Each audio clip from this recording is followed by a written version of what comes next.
ईरानी सदर का हेलीकॉप्टर हादसे का शिकार, सदर इब्राहिम रईसी और साथियों से राबता मुनक़ता। ईरानी हुकाम ने हादसे की तस्दीक करते हुए बताया, मौसम खराब होने की वजह से हादसे वाली जगह पर रसाई और स्क्वाड से राबता नहीं हो रहा। ईरानी सदर मशरकी आज़रबाईजान में डैम का इफ्तिताह करके वापस तेहरान आ रहे थे। वजीर खारजा भी सदर के साथ थे। हेलीकॉप्टर लैंडिंग की जगह पहुंचने के लिए 14 टीमें रवाना कर दी गईं। टीमें हेलीकॉप्टर तक पहुंचने की कोशिश कर रही हैं। ईरानी सुप्रीम काउंसिल का हंगामी इजलास भी बुला लिया गया। ईरानी टीवी पर रियासत की जानिब से दुआओं की अपील। हमारे साथ जो हुआ उसका तसव्वुर भी नहीं कर सकते थे। अचानक मकामी जत्थों ने हमला किया, दरवाजे तोड़कर अंदर घुसे। कुछ लोगों ने अलमारियां लगाकर दरवाजे बचाए।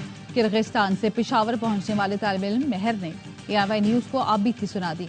कहा, फोर्सेज आने के बावजूद पाकिस्तानी तलबा को इतना खतरा है कि कमरों से बाहर नहीं जा सकते। अभी तक उस ट्रॉमा से नहीं निकल सके। यहाँ घर वाले भी अजियत में हैं। बिश्कीक से खुसूसी परवाज पाकिस्तानी तलबा को लेकर इस्लामाबाद पहुंच गई। 180 तलबा वतन वापस पहुंचे हैं।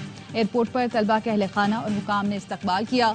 लाहौर में भी खुसूसी परवाज 180 तलबा को लेकर पहुंच गई।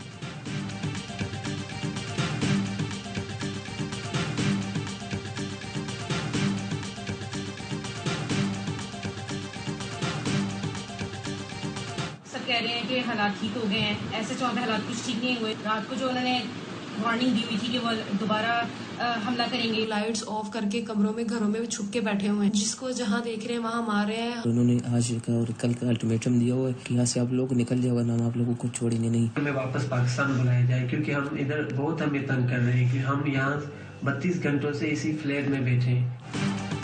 बिश्कीक में मौजूद पाकिस्तानी तलबा अब भी खतरे में। वीडियो पैगाम में बताया, हालात ठीक नहीं हुए।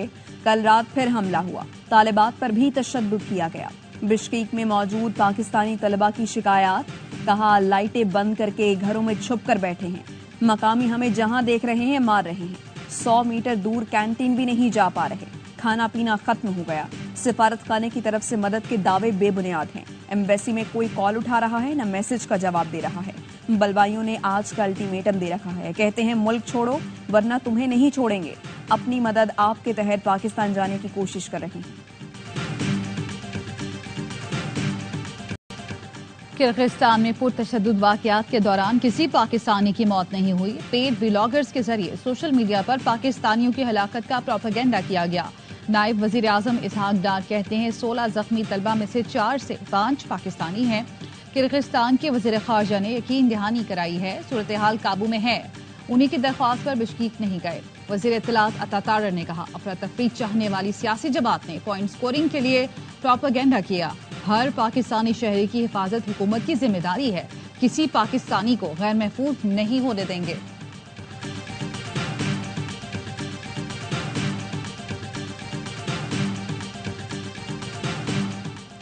बैनुल-अक़वामी मालियाती फंड का पाकिस्तान पर ज़र मुबादला ज़खायर मजीद बढ़ाने की ज़रूरत पर जोर। IMF का कहना है पाकिस्तान को आलमी मार्केट में सरमायाकारी बेहतर बनाना होगी। पाकिस्तान मसनूई तौर पर करंट अकाउंट खसारा कम करने से गुरेज करे। दरामद पर पाबंदियों की वजह से शरह मुबादला हकीकी मायनों में जाहिर नहीं हो रही। इसी वजह से पाकिस्तान का करंट अकाउंट खसारा कम है। पाकिस्तान पर मजमूई कर्जों की अदायगी का बोझ है।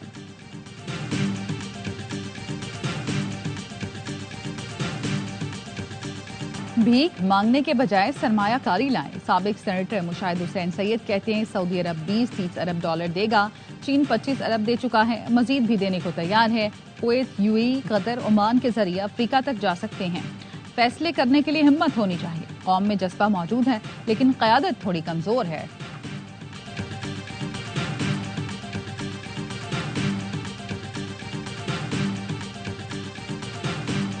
मुल्क की मईशत ने सांस लेना शुरू कर दिया है, लेकिन मुखालिफिन एहतसाब से बचने के लिए अफरा तफरी चाहते हैं। अब तो वो चीफ जस्टिस को दबंग कह रहे हैं। लगता है कुछ अरसे बाद आर्मी चीफ को भी दबंग सिपा सलार कहेंगे। वजीर दिफा ख्वाजा आसिफ का सियालकोट में तकरीब से खिताब, कहा हमारे मुखालिफिन इक्तदार की हवस में कमर जावेद बाजवा को ताहयात तौसी की पेशकश कर रहे थे। ये मुल्क की सालमियत और खुशहाली के सिवा बहुत कुछ ऑफर कर सकते हैं।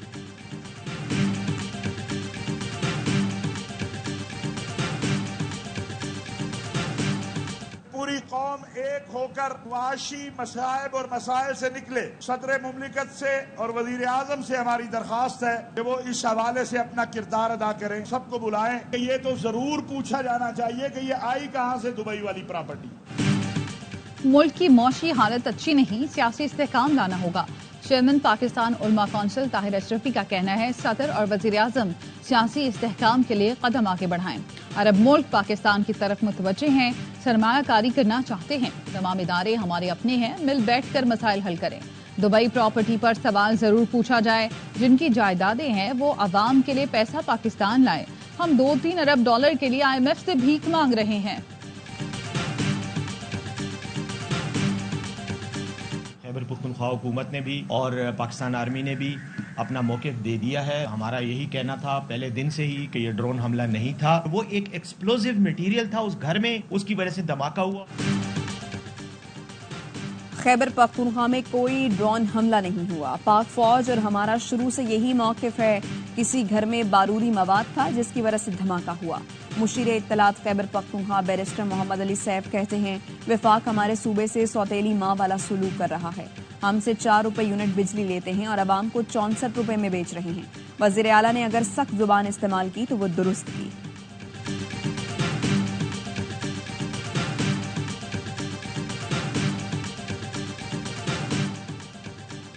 पंजाब हुकूमत ने गंदुम खैबर पख्तूनख्वा स्मगल करने पर पाबंदी लगा दी। सेक्रेटरी खुराक पंजाब ने खैबर पख्तूनख्वा जाने वाली अहम चाराओं पर चौकियां कायम करने की हिदायत कर दी।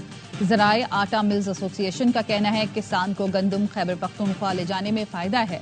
हुकूमत पाबंदियां लगाकर किसान के लिए मुश्किलात पैदा कर रही है। वज़ीर खुराक खैबर पख्तूनख्वा ज़ाहिर शाह तूरू कहते हैं मकामी किसानों के बाद अब पंजाब के किसानों से गंदुम खरीद रहे हैं। पंजाब से दरामदी गंदुम बिल्कुल नहीं खरीदेंगे।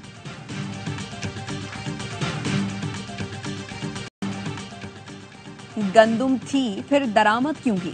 हुकूमती कमेटी ने ताहाल रिपोर्ट न दी। मामला तफ्तीश के लिए नैब पहुंच गया। अजहर सिद्दीक एडवोकेट ने नैब को तहकीकात के लिए शिकायत दर्ज करा दी। AY न्यूज की खबरों का हवाला दिया। लिखा साबिक निगरान वजीर डॉक्टर कौसर अब्दुल्ला ने इंटरव्यू में बताया था 40 लाख मैट्रिक टन गंदुम मौजूद होने के बावजूद मजीद गंदुम दरामद की गई। गंदुम इम्पोर्ट के वक्त captain retired Mohammad Mahmood secretary food security थे। गैर जरूरी गंदुम इम्पोर्ट से मुल्क को 300 अरब का नुकसान हुआ।